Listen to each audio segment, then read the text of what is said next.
Brian. So the question being asked is the government spraying toxic chemicals into the skies all over the world to stop global warming? It's called geoengineering, and a growing movement of people say yes. They also say many of the illnesses you see today are a direct cause of what's happening in the sky. KMIR 6's Christina Pascucci investigates.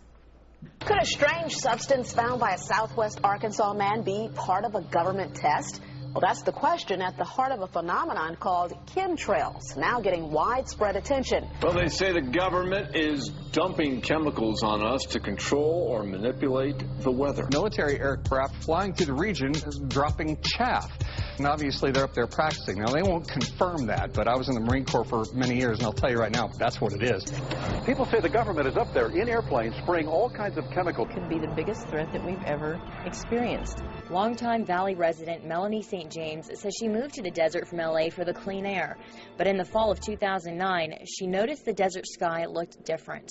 The white, heavy white, long streaks started appearing in the air. I had a dry, burning respiratory system, lungs, bronchioles. Actually, my entire respiratory system's almost swelled shut.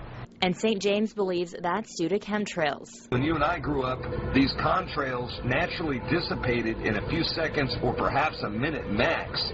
But these things expand, they grow bigger. So when I look up there and I think of contrails, you're telling me are chemtrails? Yes, but a contrail would be dissipated by now. This is of interest not just in this country, but European countries and frankly all over the world. Geoengineering is a deliberate changing of our Earth's climate to fight global warming.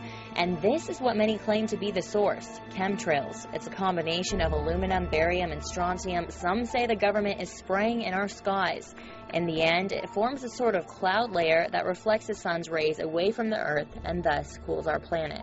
Well, we've seen these numbers of aluminum, barium, and strontium escalate several thousand percentage points just in the past 10 years. Those numbers were not there before the trails were there. Nobody has been able to find a source of the contamination of aluminum, barium, and strontium. To test their theory, Michael J. Murphy and his team headed to an organic farm on Maui. A public official on Maui, Hawaii, who got deeply concerned about this, acquired over 30 different rain tests which reveal aluminum, barium, and strontium toxicity. Retired USDA biologist Francis Mangels says chemtrails, also known as geoengineering, are detrimental to our planet's future. It's probably one of the biggest threats that I can see.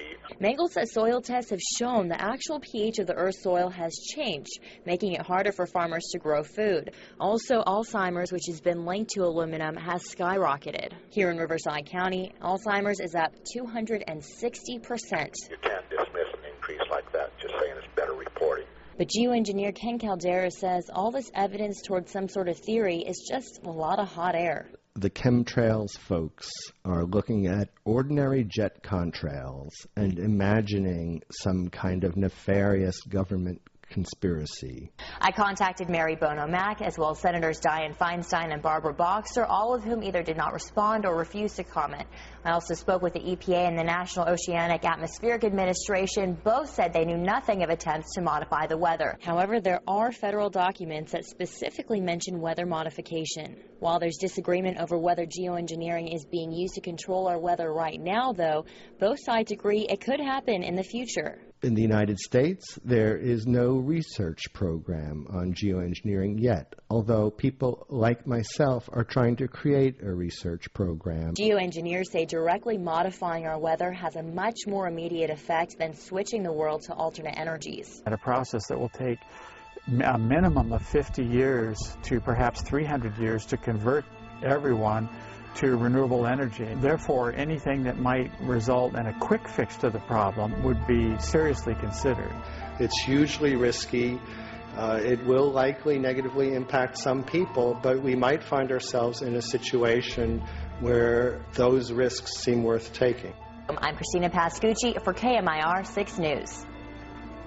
And if you're interested in learning more about these alleged chemtrails and geoengineering, Nature's Food and Cafe in Palm Springs is selling the documentary, What in the World Are They Spraying? You can also find links for both sides of the geoengineering issue on our website, KMIR6.com. Sixth graders from